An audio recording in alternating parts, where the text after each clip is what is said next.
And good morning to you. It is Thursday. You know what that sound means, hopefully by now. It is time for Cuyahoga's Most Wanted. We do this every week here for Cleveland 19. We work in conjunction with Crime Stoppers of Cuyahoga County, as well as the Cuyahoga County Sheriff's Department, featuring 3 fugitives, could be out on our street right now, making us all a little less safe. So why would you not make a simple anonymous phone call so that these individuals can be brought in, facing serious charges, innocent until proven guilty? We don't want them on our street, but we do want them in front of a judge. Let's bring in, as we do every week, Detective Dyer from the Cuyahoga County Sheriff's Department. Detective, how are you today? Doing great, Dan. Ready to work with our viewers to make the community just a little bit safer. Yeah, and let's get into that. Why do we do this every week, and what is it from the community that can help you and the investigators? Well, Dan, any small details can help us and our fellow investigators and our very talented warrant unit in locating these individuals. Details such as where a person may work, what kind of car they may drive, if you know they've been staying in a certain area at a certain time. These types of details can help us greatly in apprehending these individuals, making our community much safer. It also opens up the potential for the community to earn a reward while remaining completely anonymous. And we'll get to that. Money can be a big motivator. Let's get to our first of 3 fugitives here. Drugs, we don't like them on our street. We know what they can do to not just a person, but an entire area. Let's get into the case of Keith Morgan Jr. What do we know? Well, Dan, what we know is that Mr. Morgan Jr. Has 2 probation violation warrants with the Cuyahoga County Sheriff's Department for failing to appear for violation hearings in October of 23. In May of 22, he pled guilty to drug possession and having weapons while under disability. We see that charge very often, Dan. According to the indictment, Kenneth was in possession of a handgun that he was prohibited from possessing, as well as methamphetamine, as you mentioned earlier, Dan, dangerous drugs that we don't want on our streets. Prior felony convictions prevent Mr. Morgan from owning a firearm. For example, in 2016, he pled guilty, actually, Dan, to menacing by stalking, telecommunications harassment, where reports stated that he threatened to kill the victim. Allegedly, he threw rocks at their window, pounded on their door, and sent numerous messages that the victim found threatening. Mr. Morgan has an extensive criminal history with the Sheriff's Department dating back to 2002. He's approximately 6'2" and 260 pounds and was last known to be staying in the 3600 block of West 115th Street in the city of Cleveland. And I also wanted to mention, Dan, he has a warrant with the Lorain County Sheriff's Department for receiving stolen property. So they'll also want to have a word with Mr. Kenneth Jr. And it's always interesting when one of these individuals gets picked up and they have warrants out of other units. Like you said, Lorain, they would be very interested if Mr. Morgan Jr. was picked up. They would want to know right away so that they can go through their court system as well. We're going to get to our second case here, Peter Vance. What do we know? Well, Peter Vance has 2 cases with the Cuyahoga County Sheriff's Department that he's wanted for.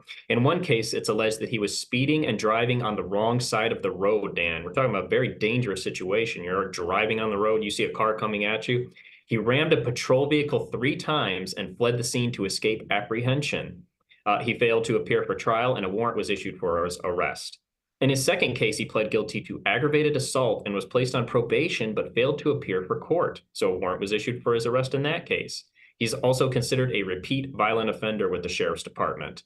He's approximately 5'4" and 167 pounds and was last known to be staying in the 4500 block of West 154th Street in the city of Cleveland. And we always give that address and say that the last known location, and that's simply something to go on. Is that individual still in that area? Probably not. Wouldn't be a smart criminal, if there is such a thing, to be staying in that same area.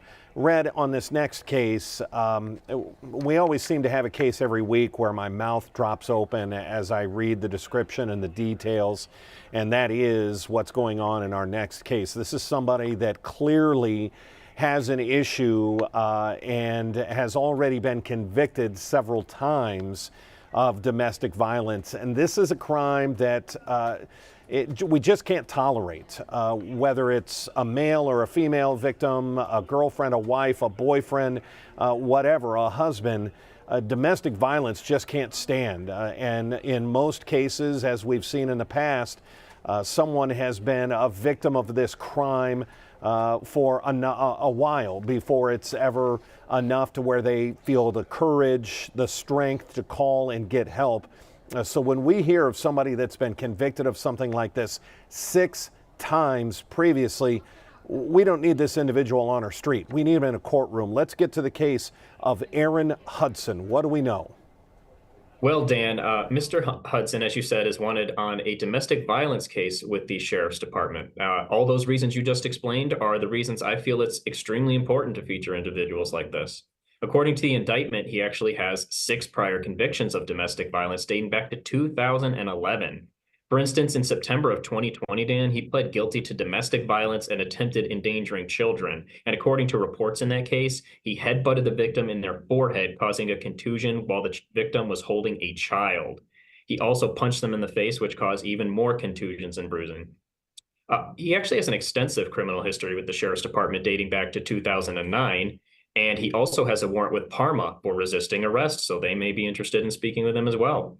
He's approximately 5'9" and 163 pounds and was last known to be staying in the 10,000 block of West Ridgewood Drive in the city of Parma. Let's take another good look at the picture of Aaron Hudson, as 6-time previous convicted domestic abuser, and now yet another case for domestic violence. If you know where he is, if he is still in the Parma or Parma Heights area, anywhere in Northeast Ohio, it's a simple phone call. There is no reason to protect somebody like this that has such a lengthy criminal history and a history of abusing his partners. Red, we touched on it briefly. This is such an important partnership that we have here, and there's a reason that Crime Stoppers and this program works. And people don't want to call the police department and say, my name is John Smith and I know where this guy is hanging out.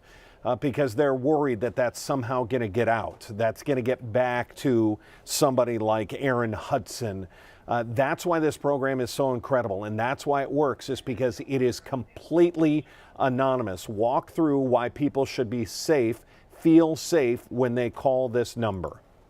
Well, Dan, the reason people should feel safe is because we don't record phone calls, we don't take down your name, we don't have caller ID, we don't want any personal identifying information from you. In fact, everything that you do through us is referenced through an anonymous tip number, so our information is never exchanged. So that's something you wouldn't have to worry about with Crime Stoppers.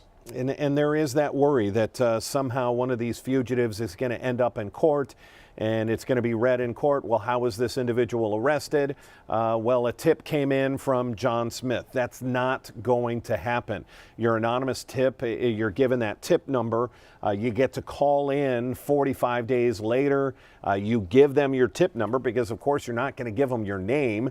They don't even have your name. They have your tip number, almost like a reference number. You give them that and find out if it was your tip that led to an arrest. And that arrest could be worth up to a $5,000 reward. Again, money, a big motivator.